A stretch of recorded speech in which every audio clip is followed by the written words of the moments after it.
दोस्तों कैसे हैं आप सभी लोग। एक बार फिर से वेलकम है आपका मेरे YouTube channel study with Yogesh में।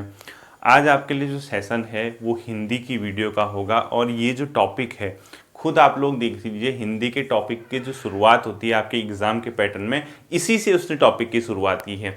लिखा है उसने भाषा, भाषा के प्रकार, हिंदी, हिंदी भाषा का विकास, हिंदी भाषा की बोलियाँ, ये और कार्यालयी भाषा। जहाँ तक कार्यालयी भाषा वाला टॉपिक है उसमें क्वेश्चन आने की संभावना बहुत कम होती है, क्योंकि आप जानते हैं कार्यालय में काम किस में होता है, जो राजभाषाएं वगैरह होती है, हिंदी वगैरह, कोई जो क्षेत्रीय भाषा किसी की होगी, तो जिस राज्य ने जो भी जिसको राजभाषा का दर्जा दिया होगा उसमें, या जो हमारे संविधान में, इन चीज़ों में, तो यहाँ से क्वेश्चन आने की बहुत ज़्यादा प्रोबेबिलिटी नहीं बनती है। लेकिन हाँ, ओवरऑल टॉपिक देखोगे ना आप, जितना लिखा है उसने स्टार्टिंग में, मैं ये मानता हूँ व्यक्तिगत तौर पे आज की वीडियो से आपका ये क्वेश्चन पक्का होगा, ये मुझे लगता है, और देना भी चाहिए। आयोग ने अगर सिलेबस में दिया है तो बहुत महत्वपूर्ण, बहुत कीमती टॉपिक है, और हम लोग एक नंबर और आगे बढ़ गए हैं सिलेक्शन की ओर। यानी एक एक नंबर करके, आप जानते हैं घड़ा भरेगा, यानी एक एक बूथ करके घड़ा भरता है, आप लोगों ने सुना होगा। हम लोगों को भी उसी घड़े को भरना है जहां हम लोग कट ऑफ में आ सकें। तो आप इस टॉपिक को भी इंजॉय करते हुए पढ़ेंगे।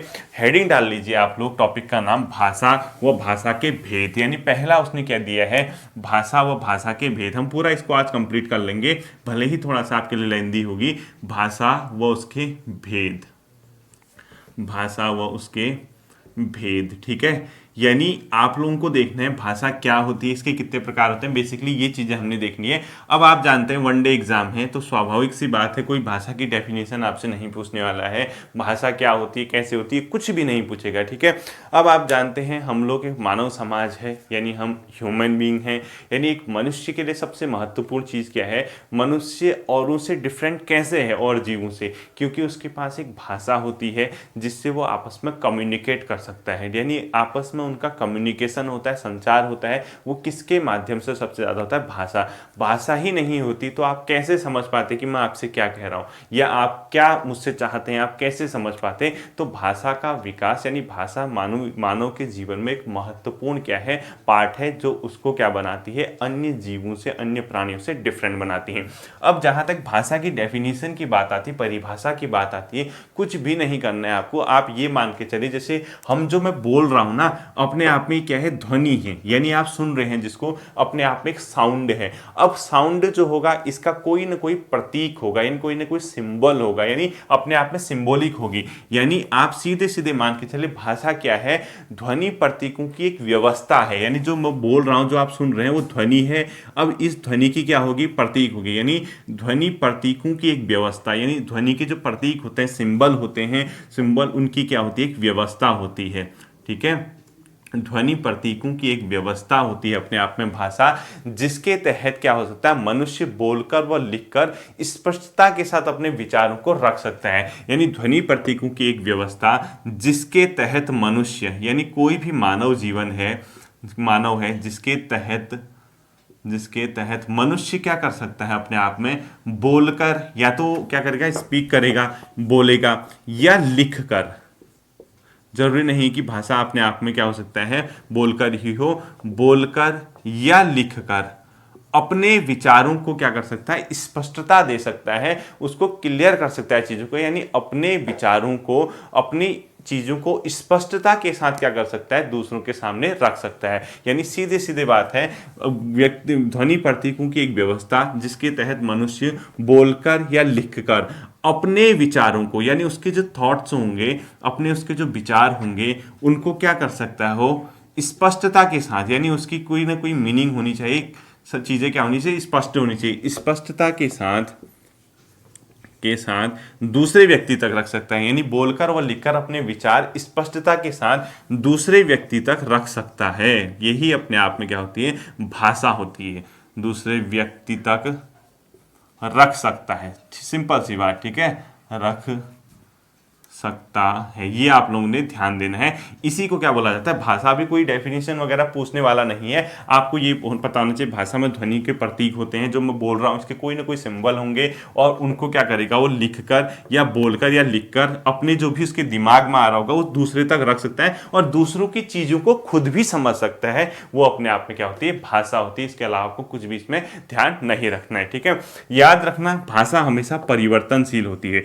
भाषा हमेशा क्या होती है, परिवर्तन परिवर्तनशील, यानी जिसमें चेंज आते रहते हैं, ये ऐसा नहीं कि हमेशा सेम रहेगी। हम लोग देखो भाषा होती है वो कहाँ से कहाँ आ चुके हैं, यानी हमने संस्कृत यूज़ की, उसके बाद हम आगे बढ़े, बढ़ते बढ़ते आज हिंदी है, हिंदी के अनेक रूप होते हैं। तो भाषा याद रखना हमेशा क्या होती है, परिवर्तनशील होती है। इस पॉइंट को आपने याद रखना है। तथा मनुष्य के विचारों का आदान प्रदान करने का माध्यम होता है, यानी कोई भी मनुष्य है उसके क्या होंगे, विचार होंगे, यानी मनुष्य विचार को आदान प्रदान करने का माध्यम, विचार को आदान प्रदान करने का माध्यम, आदान प्रदान का माध्यम होते हैं। ठीक है, ये आप लोगों ने क्या करना है, ध्यान रखना है। यही अपने आप में भाषा है, इसके अलावा भाषा कुछ भी नहीं है। दूसरी चीज भाषा के बारे में जो विशेषताएं हैं, अपने आप में भाषा क्या होनी चाहिए, सार्थक होनी चाहिए। तो आप उसके नीचे लिखो भाषा सार्थक होनी चाहिए। सार्थक का मतलब क्या है, सार्थक, सार्थक यानी अर्थ के साथ, यानी कोई ना कोई इसकी मीनिंग होनी चाहिए। अब पता लगा आपने कुछ भी बोल दिया, कुछ भी लिख दिया, उसकी मीनिंग ही नहीं है, तो अपने आप में भाषा नहीं होती है। एटलीस्ट भाषा वो होनी चाहिए जो दूसरे के समझ आ जाए, यानी उसमें सार्थकता होनी चाहिए। सार्थक मतलब विथ मीनिंग, यानी मीनिंग के साथ होनी चाहिए, ताकि वो जल्दी से समझ आ जाए। और इसके कोई ना कोई अपने आप में नियम होते हैं, रूल होते हैं, कोई ना कोई सीरीज होगी, क्रम होगी। अब मैं जो बोल रहा हूँ इसको उल्टा सुल्टा आगे पीछे करके बोल दूंगा तो भाषा नहीं रही। यानी इसी सेंटेंस को इसी सेंटेंस, ये सब चेंज हो गए। तो मुझे कब आपको समझ आ रहा है, जब मैं इसको प्रॉपर ऐसे बोल रहा हूं, इसी सेंटेंस को। ठीक है, यानी आपको पता चल गया एक प्रकार का क्रम है। तो क्रम होना बहुत जरूरी है भाषा के लिए, यानी इसके नियम होते हैं, क्रम होते हैं और ये व्यवस्थित होती है। ठीक है, तो अगला पॉइंट लिखो, भाषा के नियम प्लस क्रम प्लस व्यवस्थित, ये चीजें भाषा के साथ होना बहुत ज्यादा आवश्यक है। ठीक है, तो आपको भाषा, इसकी डेफिनेशन और ये चीजें समझ में आ गई होगी। ठीक है, इसके बारे में ज्यादा पढ़ना ही नहीं है, यही अपने आप में क्या होती है, भाषा होती है। अब आपका आता है भाषा के भेद, यानी कितने टाइप की भाषा हो सकती है, वो आप लोग देखिए।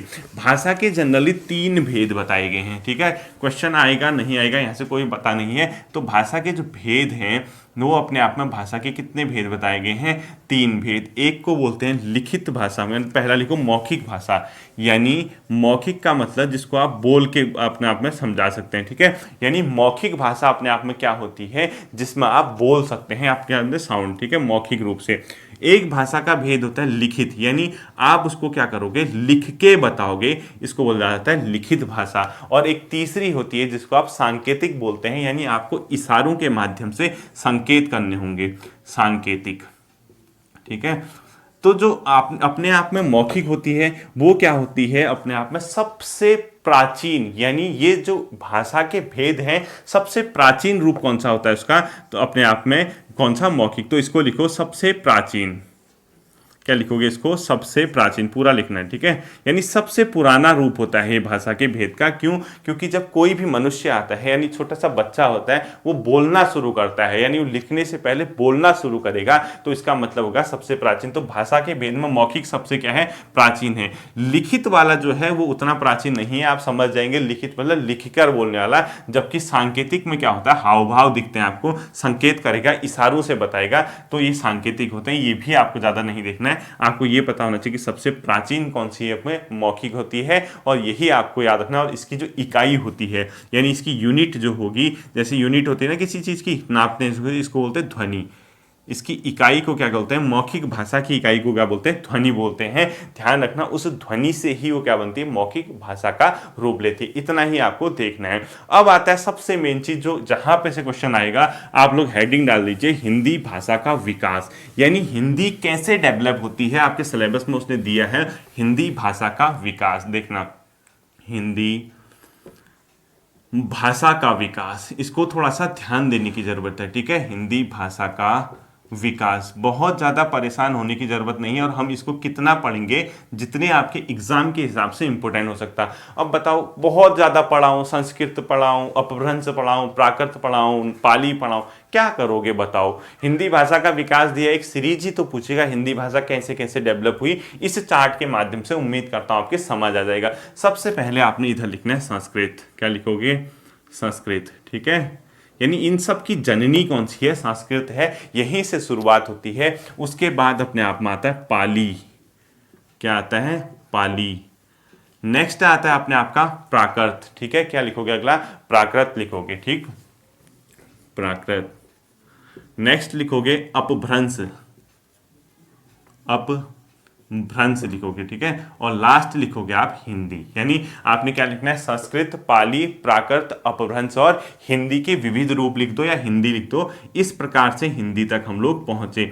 अब ये जो है संस्कृत, ये अभी नहीं, ये बहुत पहले जो स्टार्ट हुई थी वो संस्कृत से ही शुरुआत हुई थी। और इसका जो टाइम पीरियड है यानी 1500 BC, ठीक है, 1500 ईसा पूर्व से 500 ईसा पूर्व तक इसका टाइम पीरियड हुआ करता था। जबकि उसके बाद जो पाली आई, पाली कब आई अपने आप में, 500 BC से फर्स्ट AD तक, ठीक है, पहली सदी तक, फर्स्ट AD तक। उसके बाद अपने आप में प्राकृत आती है, प्राकृत आती है फर्स्ट AD से 500 AD तक। इसके नीचे लिखो 1 AD टू 500 AD, ठीक है, यानी ईस्वी जिसको कहते हैं। उसके बाद आपका आता है अपभ्रंश, अपभ्रंश इसका नेक्स्ट है और ये आता है आपका 500 से 1000 AD तक, ठीक है, इसको अपभ्रंश करना 500 से 1000 AD तक, 1000 AD तक, ठीक है। और लास्ट आता है हिंदी, हिंदी को लिख दो 1000 AD से वर्तमान तक, AD टू वर्तमान, यानी जो चल रहा है अभी, ये इसी रूप में हम लोग हैं। इसमें हिंदी के अलग अलग रूप। अब जो संस्कृत शुरू हुई थी वो कहाँ से शुरू मानी जाती है अपने हाथ में, यहाँ पे वैदिक और लौकिक संस्कृति थी। यानी जब वैदिक पीरियड चलता था, वेद वगैरह की रचनाएं हुई थी, आर्य लोग आए थे, उस टाइम जो वेदों की रचना हुई थी वहीं से संस्कृत की स्टार्टिंग मानी जाती है। तो संस्कृत को लिखो, ये किस टाइम पीरियड की थी, वैदिक प्लस लौकिक साहित्य में, यानी जो स्टार्टिंग के साहित्य लिखे गए वो यहीं पे अपने आप में आपको देखने को मिलेगी, ठीक है। दूसरा जो आता है आपका पाली, ये कहाँ देखने को मिलते हैं, बुद्ध के उपदेश, यानी आपने महात्मा बुद्ध का नाम सुना होगा, वो यहीं से माने जाते हैं, ठीक है। बुद्ध उपदेश में इसके आपको एग्जाम्पल देखने को मिलेंगे। बुद्ध उपदेश के बाद जो प्राकृत आता है, ये अपने आप में थी जनमानस की भाषा, यानी जो आम लोग यूज करते थे, उसके बाद जिसको आम लोगों के बीच जो फेमस हुई वही थी अपने आप में प्राकृत, यानी जनमानस की भाषा। अब देखो संस्कृत हर कोई नहीं समझ सकता था, यानी ये संस्कृत अपने आप में काफी मतलब विद्वान लोग हुआ करते थे, वही समझते थे। बुद्ध के उपदेश पाली में दिए गए, ये भी हर कोई नहीं समझ सकता था। उसके बाद जो प्राकृत आता है उसमें जनमानस की भाषा थी, इनसे हटके यानी आम लोगों में जो भाषा प्रचलित हुई उसको बोला गया जनमानस की भाषा। फिर आता है अपने आप में अपभ्रंश भाषा। अपभ्रंश भाषा में क्या हुई थी, लोक भाषा, यानी लोगों के बीच जो भाषा प्रचलित हुई वही अपने आप में अपभ्रंश। जैसे अलग अलग इलाकों की जो लोक भाषाएं होती हैं वो किस में आएगी, इसके अंदर। जैसे आप लोग कुमाऊनी बोल सकते हैं, गढ़वाली बोल सकते हैं, इसी का पर्टिकुलर जो मतलब कुमाऊनी है, गढ़वाली है या कोई मगधी वगैरह, बहुत सी ऐसी लैंग्वेज है लोक भाषाएं, यानी जो स्थानीय लेवल पर प्रयोग की जा रही हैं लोगों के द्वारा। जैसे लोक कलाएं होती हैं, लोक नृत्य होते हैं। अब क्या है, जैसे छलिया है, छलिया लोक नृत्य हो गया ना, वो एक पर्टिकुलर रीजन में आपको देखने को मिलेगा, कुछ खास लोगों की संस्कृति का हिस्सा है। ऐसे ही ये अपभ्रंश भी बहुत से होते हैं, वो लोक भाषाएं हुई और उसी के बाद जो डेवलप होती है वो अपने आप में हिंदी होती है। और हिंदी के विविध रूप आपको देखने मिलेंगे, यानी हिंदी के क्या लिखो आपने, विविध रूप, यानी हिंदी अलग अलग, जैसे हरियाणवी है या कुछ बहुत से अलग अलग रूप देखते हैं हिंदी के। खड़ी बोली हो गया, विविध रूप, इस प्रकार से। अब क्वेश्चन पूछेगा हिंदी का विकास का क्रम क्या होगा। आप इस सीरीज को याद रखना, संस्कृत, पाली, प्राकृत, अपभ्रंश, हिंदी तक हम ऐसे पहुंचे और किस टाइम पे किसका यूज हुआ, आपको ये ध्यान होना चाहिए। अब देखिए कभी कभी क्वेश्चन हिंदी भाषा के संवैधानिक प्रावधान से पूछता है, ठीक है। संवैधानिक प्रावधान क्या होगा वो आप लोगों ने देखना है। अब संवैधानिक प्रावधान के अंदर आप लोग हेडिंग डाल सकते हैं, संवैधानिक प्रावधान, ठीक है। तो हेडिंग डाल लीजिए आप लोग संवैधानिक प्रावधान। और संवैधानिक में मतलब मैं आपको पढ़ाऊंगा हिंदी भाषा के अंदर कौन कौन से संवैधानिक राजभाषा के अंदर आपको देखने को मिलेंगे। एक क्वेश्चन यहां से भी आता है, देखिए आप संवैधानिक प्रावधान, यानी हमारे कॉन्स्टिट्यूशन में, हमारे संविधान में हिंदी को लेके क्या प्रावधान किए गए, कभी कभी क्वेश्चन वहां से भी आता है। फैक्ट ही पढ़ेंगे हम लोग, इसमें ज्यादा पढ़ने की जरूरत नहीं है, ठीक है। पहली बात याद रखना, हिंदी को राजभाषा की घोषणा कब हुई थी, यानी हिंदी हमारी राजभाषा होगी। तो लिखो हिंदी को राजभाषा, हिंदी को राजभाषा की घोषणा कब की गई थी, 14 सितंबर, यानी 14 सितंबर 1949 में हिंदी को राजभाषा बनाने की घोषणा की, और जैसे ही संविधान लागू हुआ इसको क्या कर दिया गया, ये प्रभाव में आ गया। यानी राजभाषा का प्रभाव कब से लागू हुआ, प्रभाव 26 जनवरी 1950 से इसको लागू कर दिया गया। और पहली बार घोषणा कब की गई थी, 14 सितंबर 1949 में। इसको ध्यान रखना। अब देखो संविधान में जो राजभाषा से संबंधित भाग है, हमारे कॉन्स्टिट्यूशन में बहुत से भाग हैं, मतलब जैसे आप लोग चैप्टर पढ़ते हैं ना, इंडेक्स होते हैं आपके, ऐसे ही संविधान ने भाग बनाए हैं, भाग 1, भाग 2, भाग 3। जैसे भाग 3 में मौलिक अधिकार, भाग 2 में नागरिकता, भाग 1 में संघ और उसका राज्य क्षेत्र, भाग 4 में नीति निर्देशक तत्व। तो ऐसे ही बहुत से भाग हैं, 22-23 भाग। उसके अंदर भाग 17 में किस चीज का प्रावधान किया गया है, संविधान में राजभाषा से संबंधित भाग। तो लिखो राजभाषा से संबंधित, राजभाषा से संबंधित भाग, ठीक है, संबंधित भाग, ये कौन सा है, 17 है। अब याद रखना हिंदी हमारी राजभाषा है, न कि राष्ट्रभाषा। देखो हिंदी क्या लिखोगे, राजभाषा है, ये लिख देना, ठीक है, राष्ट्रभाषा नहीं होती, ठीक।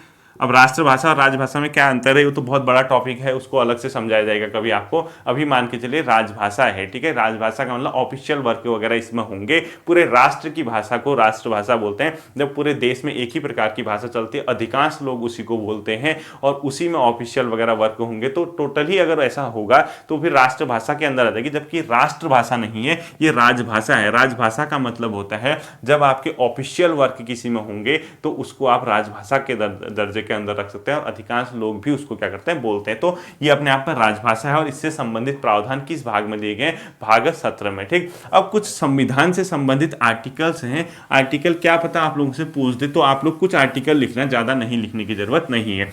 एक तो आप लोग लिख लीजिए आर्टिकल 120, एक ये लिख लीजिए पहला, और एक लिख लीजिए आप आर्टिकल नंबर 210। ये दोनों आर्टिकल लिख लो।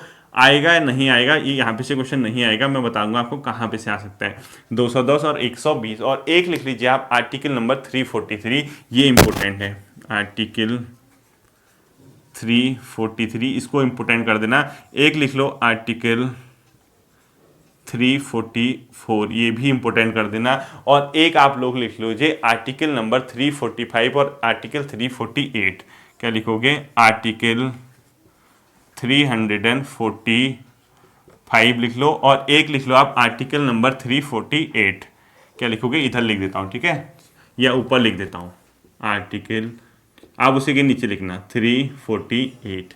इनको ध्यान रखना। देखो 120 में कुछ भी नहीं है। 120 में क्या कहा गया, जो संसद होगी, हमारी पार्लियामेंट होगी, उसका काम जो होगा वो हिंदी में किया जाएगा, इस प्रकार की बात कही गई है। हाँ, अगर कोई ऐसा है जिसको हिंदी समझ नहीं आती, कोई इस तरह, जैसे तमिलनाडु का अगर कोई सांसद है या उसको अपने बोलना स्पीच हिंदी में नहीं आती है, तो अपने अध्यक्ष के माध्यम से वो अपना स्पीच अपनी मातृभाषा में अपनी कार्यवाही को करवा सकता है। यानी आर्टिकल 120 सीधे सीधे बात करेगा कि जो संसद के कार्य होंगे वो हिंदी और अंग्रेजी में होंगे, याद रखना है। तो इतना ही लिखना, ज्यादा नहीं लिखनी है। संसद के कार्य लिखो, संसद के कार्य किस में होंगे, हिंदी प्लस अंग्रेजी। और अंग्रेजी भी स्टार्टिंग में 15 वर्षों के लिए था, ठीक है। अब इतना नहीं देखना है आपको, जब संविधान लागू हुआ तो 15 वर्षों के लिए था, ब्रैकेट में 15। अभी तो अभी चेंज करते रहती है हमारी पार्लियामेंट, इसको टाइम पीरियड बढ़ाते रहती है। स्टार्टिंग में 15 वर्षों के लिए था, ये लिख दो। और साथ ही साथ किसमें, मातृभाषा, समझ जाओगे आप इससे। मातृभाषा का मतलब अध्यक्ष अगर अनुमति देता है कि हाँ मातृभाषा में भी अगर कोई अपना काम करना चाहता है कर सकता है।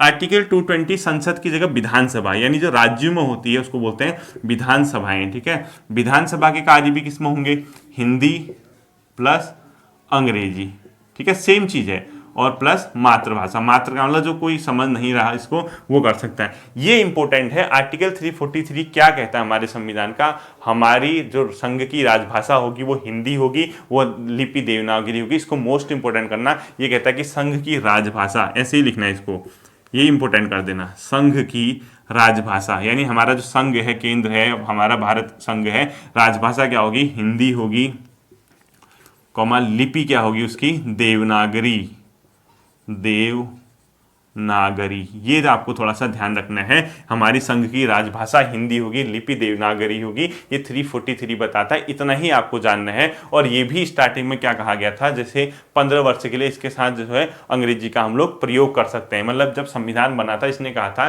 15 वर्षों के लिए, जब संविधान लागू हुआ था तो हम लोग अंग्रेजी का भी प्रयोग कर सकते हैं। किसमें? शासकीय कार्यों में, जो हमारे शासन से संबंधित कार्य होते हैं। फिर पार्लियामेंट इसको एक्सटेंड करते रहती है, इतना नहीं देखना आप लोगों ने, मैंने आपको इतना हिंट दे दिया। 344 में है राजभाषा आयोग का गठन, इसको लिखो राजभाषा आयोग। और ये राजभाषा आयोग का गठन कौन करेगा? राष्ट्रपति करेगा, ठीक है। राजभाषा आयोग गठन लिख दो ब्रैकेट में राष्ट्रपति।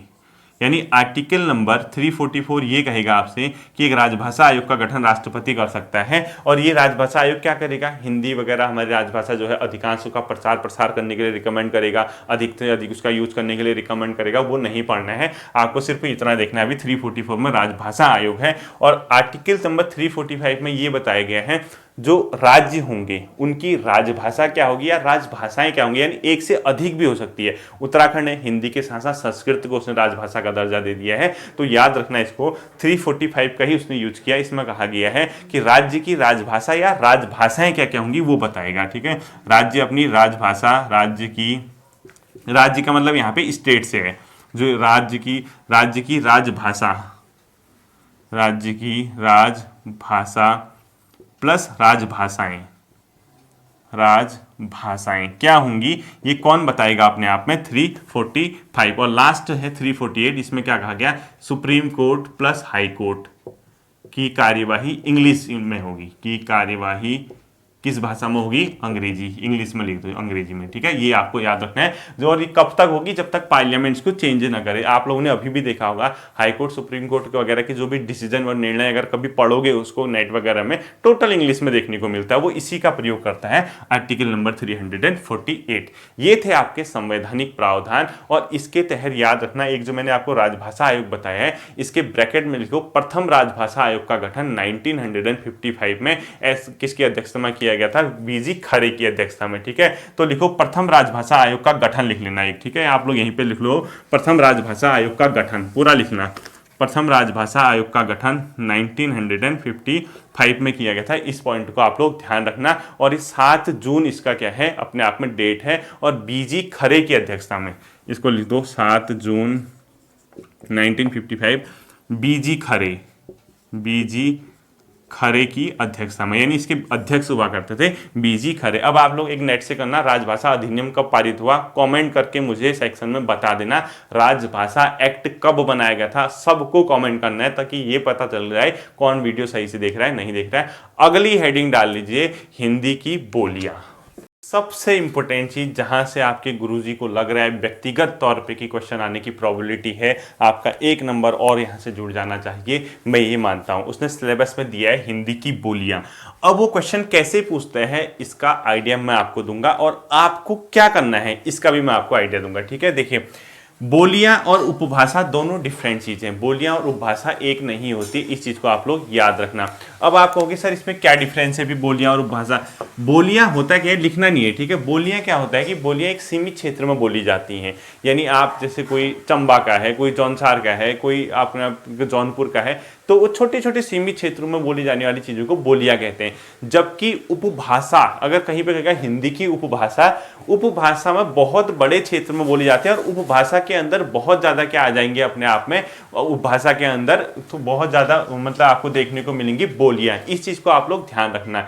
यानी बोलियां अलग चीज है, उपभाषा अलग चीज है। बोलियां सीमित क्षेत्र में बोली जाती हैं, उपभाषा बड़े क्षेत्र में बोली जाती है। उपभाषा के अंदर बहुत सी बोलियां आ सकती हैं, ये याद रखना। तो क्वेश्चन कैसे पूछा जाएगा मैं आपको बता दे रहा हूं। हिंदी की बोलियों के अंदर बेसिकली हिंदी में 5 उपभाषाएं आती हैं। उपभाषा कितनी आती है ये याद रखना, हिंदी में बेसिकली 5 उपभाषा हैं, ठीक है। उपभाषाएं कितनी है? 5 है। अब वही मैं कह रहा हूं आपसे, उपभाषा बड़े रीजन में बोली गई, उसके अंदर छोटे छोटे अलग अलग टुकड़े होंगे, वो बोलियां हो जाएंगी। उपभाषा 5 है, ये कौन सी उपभाषा है और कौन सी उसकी बोली है, क्वेश्चन ये आएगा। दूसरा क्वेश्चन आ सकता है कि हिंदी की निम्नलिखित में से कौन सी बोलियां हिंदी की हैं, कौन सी नहीं है। उम्मीद करते हैं ये जो अभी हम कर रहे हैं, जब आपका एग्जाम हो रहा होगा एक क्वेश्चन इससे दिखना चाहिए। ठीक है, देखो आपको क्या क्या करना है, हिंदी की बोलियां में उपभाषा ऐसी लिखो, उपभाषा कितनी होती है 5। ठीक है, आपको मैं बताता हूँ कैसे लिखना है। देखिए आपको एक साइड लिखना है इस प्रकार से उपभाषा, ठीक, जैसे मैं लिख रहा हूँ वैसे ही लिखना। यहाँ लिख लीजिए आप उपभाषा, उपभाषा, यहाँ पे आप लोग लिख लीजिए बोलियां। क्या लिखोगे यहाँ, बोलियां, इसी प्रकार से लिखोगे। ठीक है, यानी इसका सीधा सीधा मतलब है जो मैं ये बोलियां लिखा रहा हूं ये सब के सब हिंदी की बोलियां हैं। इस चीज को ध्यान रखना, पहली चीज यही क्वेश्चन पूछेगा कौन सी एक हिंदी की बोली है या कौन सी नहीं है। तो पहली चीज तो ये सारी की सारी जो यहाँ बोलियां लिखूंगा वो हिंदी की बोलियां, ध्यान रखना। और दूसरा क्वेश्चन पूछ सकता है ये जो पर्टिकुलर हिंदी की बोली है किस उपभाषा से जनरेट हुई है। ठीक है, तो क्वेश्चन पूछने के तरीके देखना। उपभाषा लिखना है, पहला आप लोगों ने इस साइड को जो उपभाषा लिखना है उसको लिखना है पश्चिमी हिंदी। क्या लिखोगे, पश्चिमी हिंदी, यानी वेस्टर्न हिंदी जिसको बोलते हैं। अब आप बोलोगे ये सर पश्चिमी का मतलब कैसे समझे।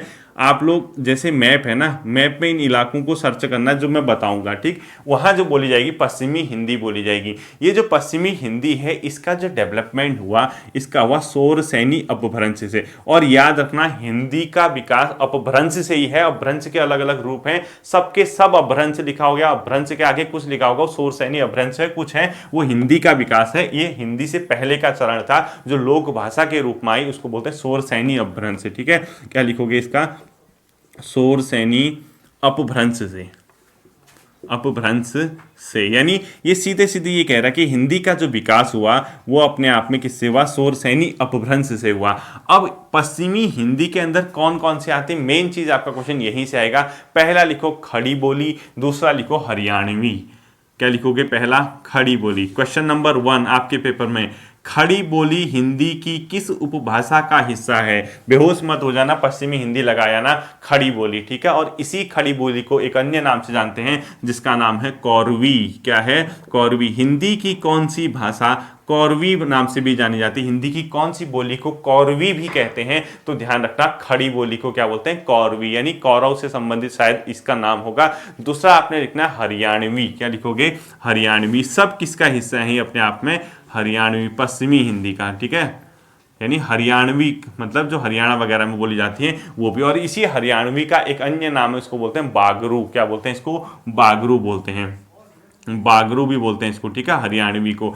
नेक्स्ट आपका जो आता है हरियाणवी के अलावा एक लिखो ब्रजभाषा, एक लिखो बुंदेली, एक लिखो कन्नौजी, और सबके सब इंपॉर्टेंट है।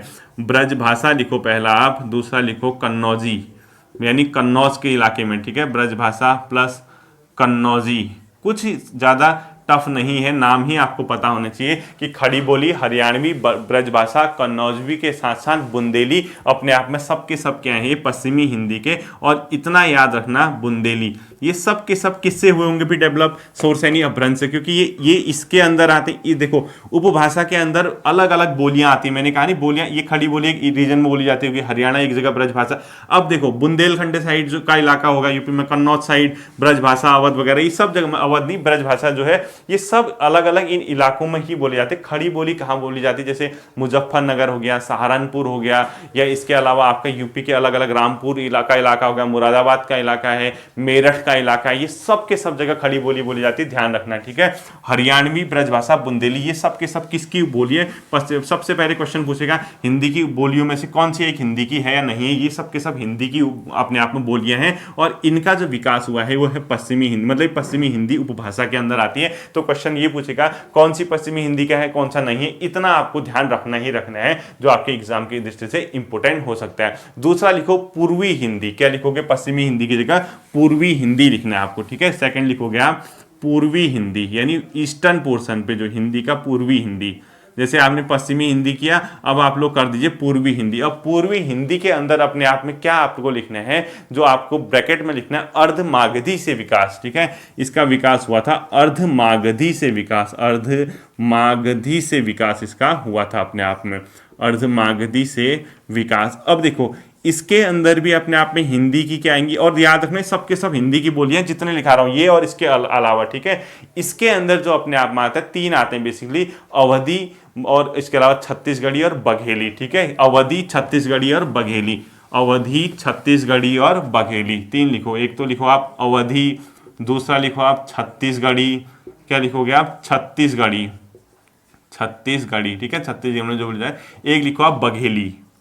ये 3 के 3 किसके अंदर आएंगे, अपने आप में पूर्वी हिंदी यानी ईस्टर्न साइड में जो बोली जाती है, अवधी, छत्तीसगढ़ी और बघेली। और ये जो बोलियां हैं, ये क्वेश्चन यहीं से पूछेगा कौन सा एक पूर्वी हिंदी का भाग नहीं है या है। आपको ये याद रखना है, सबके सब 3 के 3 पूर्वी हिंदी है। इससे पहले जो कराया पश्चिमी हिंदी, लेकिन सबके सब जो करा रहा हूं वो हिंदी की ही क्या है, उपबोलियां हैं, ठीक है, मतलब सॉरी हिंदी की ही बोलियां हैं, ठीक। नेक्स्ट अपना उपभाषा आपको लिखनी है राजस्थानी। क्या लिखोगे, राजस्थानी। राजस्थानी के अंदर जो हिंदी की बोलियां आती हैं वो कौन कौन सी आती, 5 हैं टोटल, मतलब जितने मैं कराऊंगा उसके अंदर देखो, मारवाड़ी, जयपुरी, मेवाती और मालवी। ये मालवी जो बोली जाती है ये आपके एमपी साइड बोली जाती है, ठीक है। क्या क्या लिखोगे, एक तो माल मतलब अपने आप में क्या लिखना है, मालवी, यानी जो एमपी का इलाका सुना होगा आपने, मध्य प्रदेश का मालवा का पठार वाला इलाका, वहां बोली जाती है मालवी। लेकिन उससे पहले आप राजस्थान वाले लिखते हो। राजस्थान के अंदर मारवाड़ी, जयपुरी और मेवाती। मारवाड़ी, जयपुरी, जयपुर साइड, ठीक है, जयपुरी, मेवाती, मेवात सुना होगा आपने राजस्थान में, और मालवी यानी जो मालवी एमपी में है, ठीक है। ये आप लोगों को ध्यान रखना है, ये किसके अंदर आते हैं, तो सब के सब हिंदी की बोलियां, जितने करा रहा हूं हिंदी की बोलियां, पहला क्वेश्चन वहीं से दिखेगा आपको, कौन सा हिंदी की बोली के अंदर सम्मिलित नहीं किया जाता है, तो बोलियां, और ये पर्टिकुलर राजस्थानी के अंदर है, ठीक है। नेक्स्ट एक अपना आपने लिखना है पहाड़ी। पहाड़ी तो आपको पता है कुमाऊनी, नेपाली और कौन सा गढ़वाली डालते हैं।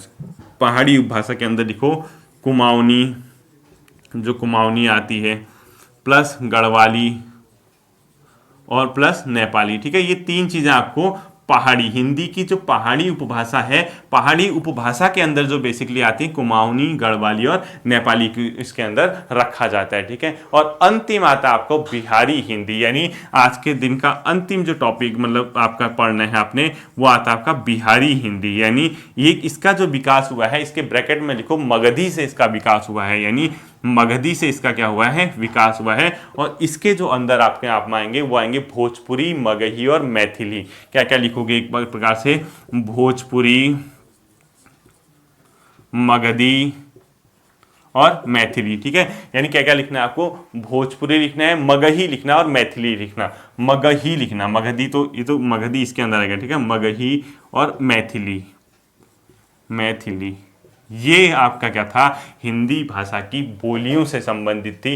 पहली चीज याद रखना, जितने भी बोलियां ये और इससे पहले लिखाई हैं, सबके सब हिंदी की बोलियां हैं, ये याद रखना। और हिंदी की वो बोली पर्टिकुलर किस उपभाषा के अंदर आती हैं वो याद रखना। छांटने के लिए क्वेश्चन वहीं से आ जाएगा। इस टॉपिक से आपका एक क्वेश्चन बनना चाहिए। कार्यालयी भाषा वाले टॉपिक से क्वेश्चन नहीं आता है, जितना करा दिया उम्मीद करना कि इससे आपका काम बन जाएगा। फिर मिलूंगा आपके साथ, अपना ध्यान रखिए, थैंक यू।